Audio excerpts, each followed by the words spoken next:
Uma postagem feita pelo perfil no Twitter da Procuradoria-Geral da União chamou bastante a atenção na internet por esses dias. Trata-se de uma publicação que fala a respeito da liberdade de expressão, ou seja, do direito que os indivíduos têm de falar, de publicar textos, enfim, como o nome sugere, de se expressar livremente. Em tempos de graves perseguições pelo crime de pensamento, ou como é dito no livro 1984, pela crime-ideia, nessa época em que é proibido falar de juízes ou de figuras do alto escalão, bem, nesses tempos tumultuados de cerceamento da liberdade, era de se esperar que o perfil da PGU se expressasse em favor da liberdade dos indivíduos, correto? Bem, não foi exatamente isso que aconteceu. Antes que eu me esqueça, você já me segue aqui no meu canal? Se você ainda não me segue e se gosta do trabalho que eu faço aqui na plataforma, clique aí embaixo em se inscrever e aproveite e deixe o seu like e o seu comentário neste vídeo e o compartilhe com outras pessoas. Dessa forma, meu vídeo será recomendado a mais pessoas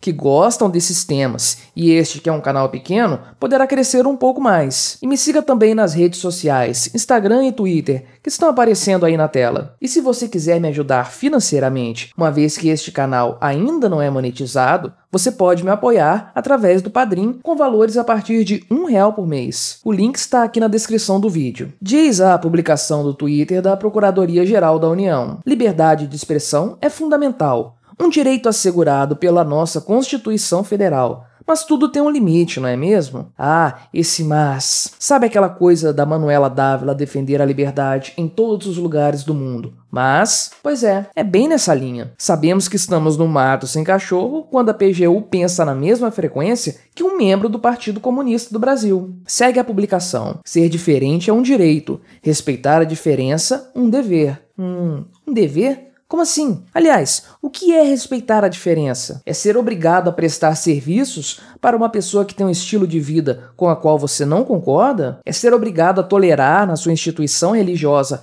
práticas com as quais você não compactua? Isso é tudo muito vago, muito ambíguo, mas eu tendo a imaginar que esse tipo de afirmação tem um caráter puramente controlador, algo que naturalmente é esperado por parte do Estado. Essa publicação faz parte de uma campanha chamada Respeite a Diferença.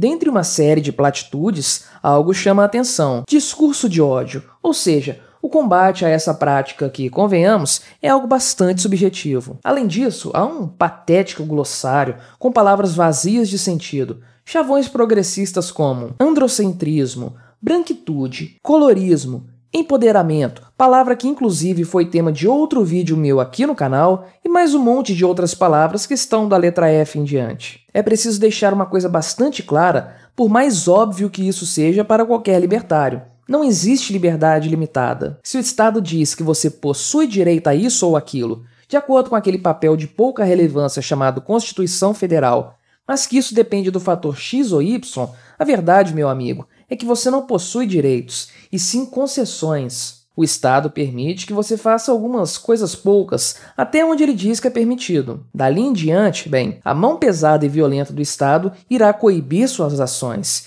e o que é mais fundamental, a sua liberdade. Os direitos humanos, ou seja, os direitos naturais, não são uma concessão do Estado. Eles não existem porque uma Constituição assim determina. Eles são inerentes à natureza humana, percebidos por inúmeros povos durante os séculos de formas independentes. E por direitos, obviamente, não estou falando sobre coisas como educação, saúde, segurança, transporte público e esse tipo de bens e serviços que os estados populistas insistem em dizer que são direitos. Estou falando do que é fundamental para o ser humano: sua vida, sua propriedade e sua liberdade. Você é livre para fazer o que quiser, desde que suas atitudes não firam a liberdade e a propriedade de outras pessoas. Sempre que um indivíduo que não está agredindo, que não está furtando e que não está fraudando ninguém é impedido de fazer algo em sua própria liberdade, ele sim está sofrendo violência. E, no geral, essa violência tem origem, é claro, no Estado. É ele que nos impede de fazer quase tudo o que poderíamos fazer e que nos dá uma ou outra concessão,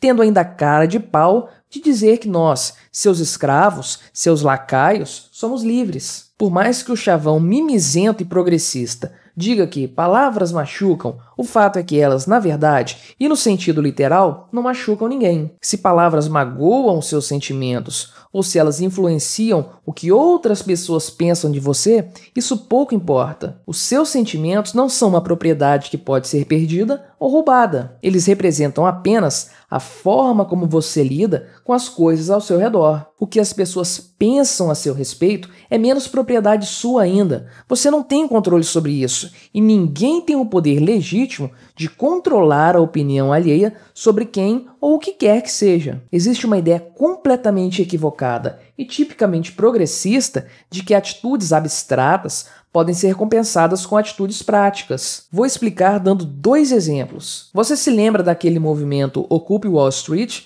iniciado 10 anos atrás, e que levou uma tonelada de jovens para as ruas dos Estados Unidos para, exatamente, não fazerem nada de concreto? Pois bem, na verdade alguns deles fizeram algo de concreto, ou pelo menos de sólido. Perguntados sobre o motivo pelo qual haviam defecado na frente de agências bancárias, alguns jovens ligados ao movimento responderam: "Fizemos isso porque os bancos vivem fazendo cocô nas nossas cabeças." Não, bancos não fazem isso, pelo menos não literalmente. O outro exemplo envolve o conhecido ex-BBB e ex-deputado Jean Willis, que durante a votação do impeachment de Dilma Rousseff em 2016 foi flagrado cuspindo no então deputado Jair Bolsonaro. Ao confessar que havia mesmo cuspido no colega parlamentar, Jean Willis se justificou, dizendo que havia cuspido em Bolsonaro porque este cospe diariamente nos direitos de lésbicas, gays, bissexuais e transexuais, bem como na democracia. Não, o Bolsonaro não faz isso. Pelo menos não literalmente. Ou seja, é um completo absurdo querer punir pessoas que disseram A ou B com atitudes práticas,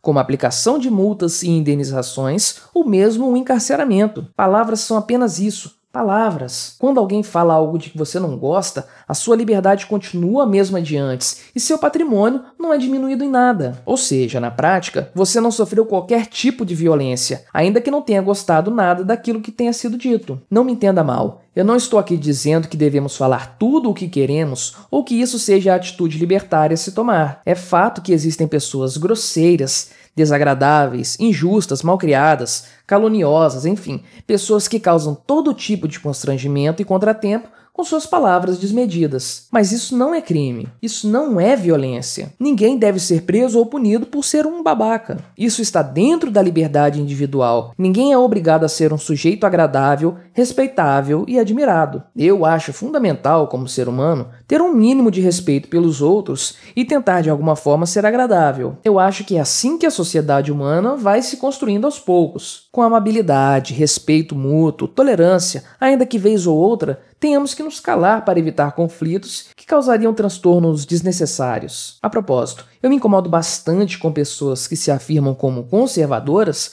e que falam toda sorte de palavrões e coisas obscenas. Mas isso é assunto para outro momento. Em suma, como diz uma velha e muito correta máxima, tudo o que nós falamos deve ser pensado, mas nem tudo o que nós pensamos deve ser dito. Em outras palavras, devemos guardar muita coisa no nosso coração e deixar que apenas aquilo que é mais importante se transforme em palavras. Ao afirmar isso, porém, estou dizendo apenas que, no meu entender, essa é a atitude moralmente correta a se tomar. Agora, do ponto de vista ético, ninguém pode ser punido por nada do que diga, por mais absurdo e caluniador que seja. Precisamos, enquanto sociedade, dar um passo na direção da liberdade. Como eu falei recentemente, em outro vídeo meu aqui no canal, o povo brasileiro não está acostumado a ser livre. Nós somos habituados a termos todos os nossos direitos tolhidos a todo momento pelos motivos mais variados possíveis. Sempre que há um pretexto que seja, no máximo razoável, nós abaixamos nossas bovinas cabeças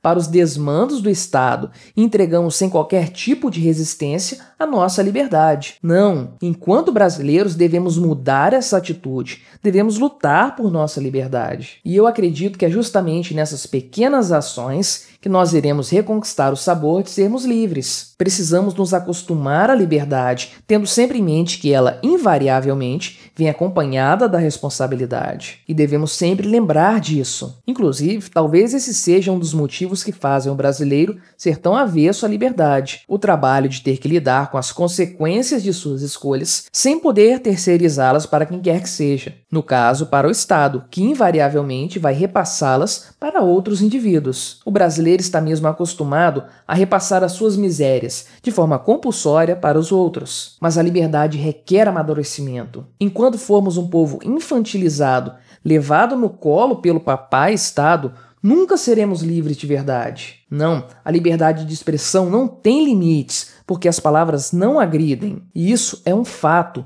uma verdade que não deve ser encoberta por palavras bonitinhas e por discursos vazios. Quando abrimos mão de nosso direito natural de falar o que nos der na telha, estamos, no longo prazo, abrindo mão de todo o resto. Nós somos livres para falar o que quisermos, utilizando nossa propriedade para isso. Nossos celulares, computadores, papel e caneta e, é claro, a nossa voz. Se desagradarmos alguém com nossas palavras, haveremos de lidar com as consequências. Perder amigos, perder negócios, nos isolarmos na sociedade. Cada um deve se responsabilizar na medida de suas escolhas. Escolhas essas que são tomadas em sua plena liberdade. Não é surpresa alguma que o perfil da Procuradoria-Geral da União tenha se manifestado no sentido de restringir ainda mais as nossas liberdades. Não, é para isso que o Estado serve. Não para nos garantir supostos direitos, mas sim para coibi-los, para impedi-los, para restringi-los. Nossos direitos verdadeiros são naturais, nós já nascemos com eles. O máximo que o Estado faz é limitar a nossa liberdade, aumentando em consequência seu próprio poder. Não importa quem seja o presidente no poder, ou qual seja a sua suposta linha de pensamento. Todas as estruturas estatais, o que alguns chamam de Deep State, trabalham para nos limitar, para nos prender,